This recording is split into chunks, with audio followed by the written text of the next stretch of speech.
Hello everyone, I am Tetsuya Matsumoto, head architect designer at KTX Aarkilabow based in Japan. And here's my colleague Farid Ziani. Our specialty is commercial space design, and today we are going to present one of our latest projects, The Edge of the Wood. The project is located in Miki City, Japan, a rural municipality rich in nature with less than 80,000 inhabitants. The site is right in the middle of rice fields. Miki City development project development plan called for a new udon restaurant shop to be built amid this rural scenery. Udon is a traditional Japanese noodle dish that has been served since the 13th century. The store was built as part of the regional development project planned by Miki City. Miki City named the project Yume Kaido, which means Dream Road in English. The plan was to create a series of facilities and connect them through a promenade. Although the building itself would be owned by Miki City, it was to be occupied and managed by Inami Corporation, a private udon restaurant chain. Inami Corporation distinguished itself from ordinary udon shops by offering creative menu options, including ones that combine udon and rice. We needed to reflect the spirit of this shop, which has taken on the challenge of developing new ways to serve the common everyday dish of udon. Okay, so we decided to use the traditional Japanese wood frame construction method, which is still the most commonly used in today's Japan. And while using this method, we searched for ways to design a wooden building that looks completely new to the eye of the viewer. Here is our proposition. The building will be owned by the city. This means that it will be also the common property of the citizens. We believe that it was essential to design a building that will be easily recognized and appreciated by people in the area.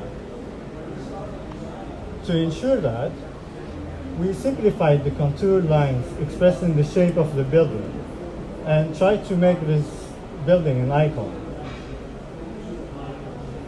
So this is the floor plan. The building area is about 317 square meters. The red point here is the main entrance. This is the kitchen. And here's the sitting area, which is connected to the kitchen through a service counter. There's also a retail space where local products are being sold.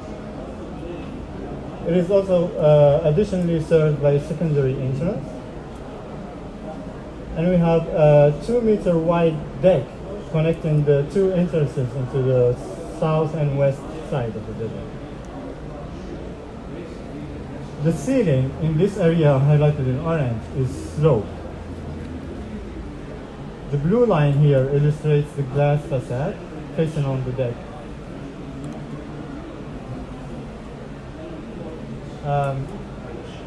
So we focused especially in this area since it is facing on to the roads leading to the facility.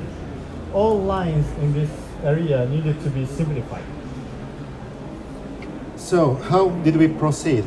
Here is a horizontal section, detail of the glass facade.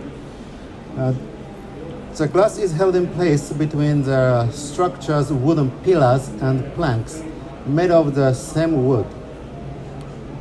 The upper edge of the glass is held in place by a metallic rail hidden within the sloped ceiling.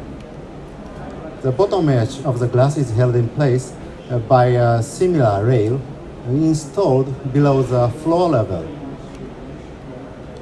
The Japanese wood frame construction method calls for wooden floor beams to connect the columns as part of the structure's foundation. To maintain the to maintain the continuity of the floor inside the building and that of the outdoor deck, as well as to protect the floor beam below it from rainwater. We installed a drainage gutter in front of the glass facade, and yet to keep this hidden, we had to place a grating and cover it with white cobblestones. To achieve a minimalist design, it was necessary to make parts of the building not visible more complex. By hiding the entire frame holding all four edges of the glass in place, we reduced visible lines and created an overall impression of simplicity. Even when looking from the inside, you do not feel the presence of a frame holding the glass in place. We also eliminated the presence of the roof structure, which is usually visible in this kind of buildings.